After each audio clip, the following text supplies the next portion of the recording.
হাই friends, মই মোৰ ভিডিঅ'লৈ আপোনালোকক স্বাগতম জনাইছোঁ। আজি কি কথা পাতিম? এইকেইদিনটো পল্লৱী গগৈৰে বিশেষ চৰ্চা হৈ আছে আৰু সামাজিক মাধ্যমত। অৱশ্যে ময়ো চালোঁ, সেইটো বহুত বেয়া লগা কথা, বিশ্বাস কৰক। যোৱাকালি মই তেওঁৰ ভিডিঅ'বোৰ চালোঁ। সন্তানটোলৈ, বিশেষকৈ সন্তানটোলৈ ইমানেই বেয়া লাগিছে, মানে কি ক'ম আৰু। ফুলকুমলীয়া বাচ্চাটোৰ জীৱনটো এনেই গ'ল, সেয়াই আৰু। কিন্তু আমি যিবোৰে এতিয়া সেইটো ঘটনাৰ পৰা শিকিলোঁ আৰু শিকিব লাগে এইটো ঘটনাৰ পৰা, আৰু আমি সাৱধান হোৱা উচিত। মানে আমাক ইমান লাক্সাৰী লাইফৰো সুখী হোৱাৰ বাবে মানে এই লাক্সাৰী লাইফৰ ইমান প্ৰয়োজন নাই আমাৰ। আৰু ইউটিউবত আমি ছাকচেছ হ'বলৈ বা আমাৰ ভিউজ ছাবস্ক্ৰাইবাৰ বঢ়াবলৈ মানে গাড়ী নতুবা ঘৰ দুৱাৰ ইমান ভাল হ'ব লাগিব বুলি কথা নাই।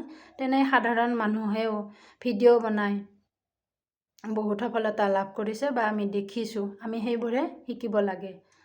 আৰু সুখী হোৱাৰ বাবে নেকি, সুখী হোৱাৰ বাবে ইমান টকা পইচাৰ আমাৰ প্ৰয়োজন নাই, মই ভাবোঁ। সেইটো বেলেগ হ'ব পাৰে ধাৰণা।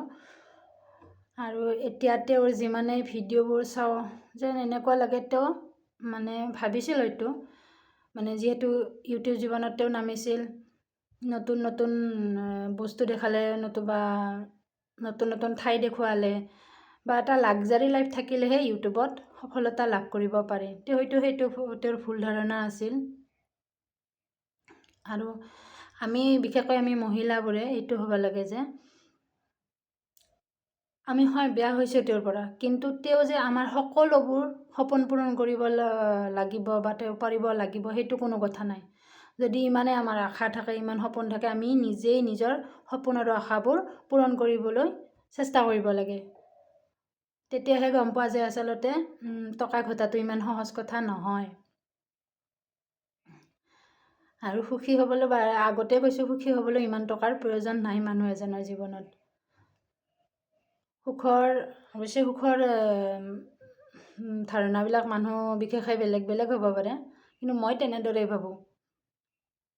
আৰু এটা কথাই কওঁ আমাৰ মহিলাবোৰক, এইটো ঘটনাৰ পৰা আমি এটাই কথা শিকিলোঁ যে আমি স্বামীৰ ওপৰত ইমান মানে আশা কৰি নিজে যে প্ৰতিটো আমাৰ চখ পূৰণ কৰিব লাগিব, সেইটো কোনো ধৰণৰ কথা নাই। আমি আচলতে আশা কৰিবও নালাগে, কাৰণ তেওঁৰ যিখিনি সক্ষম সেইখিনিহে পাৰিব।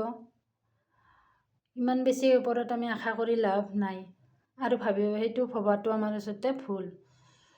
আৰু এনেকুৱা ঘটনা নহওক, সেয়ে আৰু আমি এইটো কিমান ঘটনা হৈ গ'ল বাৰু, আমি শিকিব নোখোজোঁ, কিন্তু শিকিব লাগে। প্ৰতিটো ঘটনাই আমাক বহু কিবা কিবি শিকাই যায়।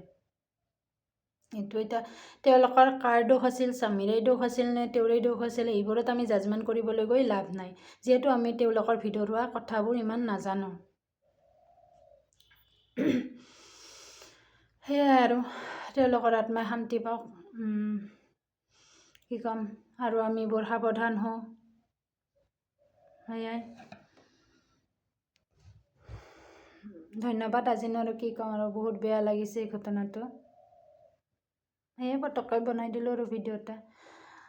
আৰু এইটো লগতে এটা কথা কওঁ যে ইউটিউবত এটা বহুত মানে মানুহৰ ধাৰণা, আৰু ইউটিউবত সফল হ'বলৈ হ'লে বা ছাবস্ক্ৰাইবাৰ বা ভিউজ হ'বলৈ হ'লে বহুত দামী দামী নতুন নতুন কাৰ লাগিব, ভাল ঘৰ দুৱাৰ লাগিব, তেনেকুৱা কথা নাই। বহুত সাধাৰণ মানুহেও দেখিছোঁ আমি, বহুত সাধাৰণ ঘৰত মানে অতি দৰিদ্ৰ পৰিয়ালৰ ল'ৰাইও ভাল ভাল কণ্টেণ্ট দি ভিডিঅ' বনাই সফলতা লাভ কৰিছে।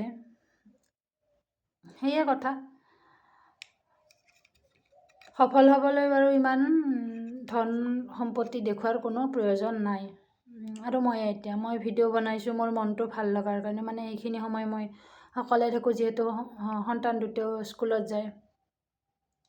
মোৰ মানে নিজৰ মনটোও ভাল লাগে বাৰু, আপোনালোকৰ লগত এনেদৰে মনটোৰ কথাখিনি শ্বেয়াৰ কৰিলে। সেয়াই আৰু, মই ভবা নাই যে মোৰ বহুত ভিউৱাৰ আহিব বা ছাবস্ক্ৰাইবাৰ বাঢ়িব, সেয়ে কথা। তেনেকুৱা কথালৈ মই ভিডিঅ' বনোৱা নাই। মানে মোৰ মনটো মনটো ভালে থাকক বুলিয়ে মই এইখিনি আপোনালোকৰ লগত শ্বেয়াৰ কৰিলোঁ। যদি ভাল লাগিছে কাৰোবাৰ মোৰ কথাখিনি, তেতিয়া এনেও ছাবস্ক্ৰাইব কৰিব আৰু, সেয়াই কথা। আজিলৈ আহিছোঁ আৰু।